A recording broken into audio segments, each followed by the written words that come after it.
Lila lived in New York City with her dog, Max. Originally, she had grown up in a small rural town in Pennsylvania. But after her father passed away, she moved to the city to support her mother and younger sister. Lila was a sweet, gentle young woman who worked in a local toy shop.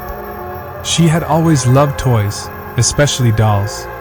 Because she worked there, she often managed to take home rare dolls at discounted prices. Her small apartment had shelves full of unique dolls collected from around the world. One day, her shop received a new shipment, a limited edition Lubbubu doll collection. They were adorable little plush figures, and within hours, every single one was sold. Except for one. Lila had already set aside a golden-colored Lubbubu doll for herself. Its fur shimmered in a rare golden shade, unlike the others. It had big round ears, tiny sharp teeth that formed a strangely charming smile, and beautiful bright blue eyes. That night, she took it home, hugging it with joy, snapping dozens of photos, and even introducing Max to what she called the newest member of the family. But instead of wagging his tail in excitement like he always did when new dolls arrived, Max growled and barked aggressively at the golden Lubbubu. His fur bristled, and he refused to go near it. Confused, Lila laughed nervously and set the doll carefully on her shelf before heading to bed. Normally, Max would curl up beside her, but that night, he stayed in the hallway, glaring at the doll. The next morning, things got stranger. Before Lila left for work, Max grabbed her jeans with his teeth and tried dragging her toward the shelf.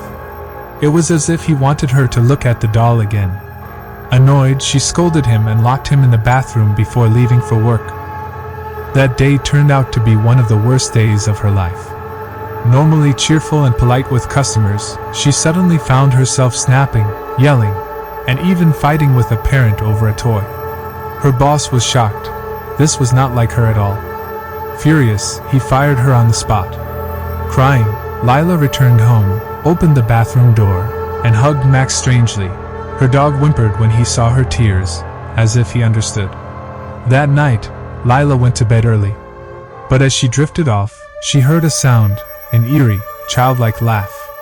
She opened her eyes and saw a figure standing in the dark corner of her room. The shadows made it impossible to see clearly. Heart pounding, she turned on the lamp, but no one was there. Only the golden Lubbubu doll, lying at the foot of her bed. She swore she had left it on the shelf. That night, she dreamed vividly. In her dream, a terrifying creature appeared, its skin raw and red, with long, sharp claws, jagged teeth, and eyes glowing with hatred. It laughed in a deep, guttural voice before lunging at her throat. She woke up screaming, drenched in sweat, only to see the doll sitting on her chest. Its stitched smile looked wider, crueler. Max burst into the room, barking furiously.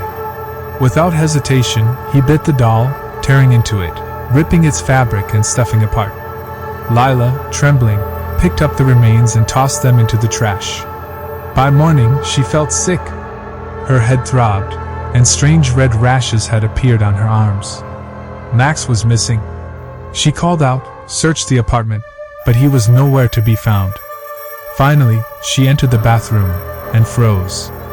In the mirror, she saw something behind her, a horrific reflection. The red-skinned creature from her dream stood grinning, its claws raised. Heart racing, she spun around. But nothing was there. Only the Lubbubu doll, perfectly intact, sitting on the shelf. Lila's hands shook. Max had shredded it last night, so how could it be whole again?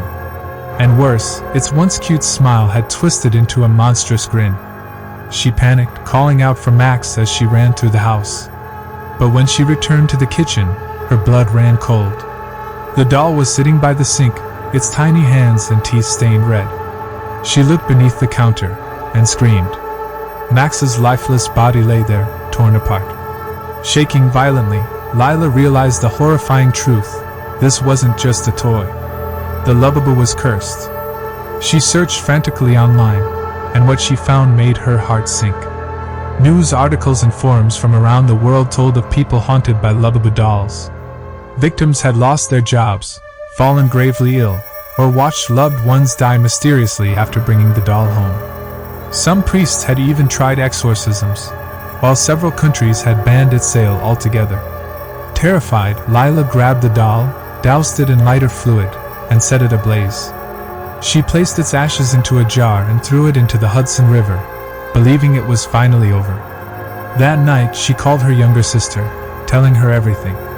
She cried in relief, convinced she was finally free. But the next morning, Lila's neighbors heard screams. When police entered her apartment, they found her dead, her body sprawled across the floor. And beside her, sat the golden Lubbubu doll. Some say it is no mere toy, but a vessel of an ancient demon. To this day, stories circulate online, warning others to stay far away from the cursed doll. So, what do you think? Is the Lubbubu doll truly haunted? Or just a legend?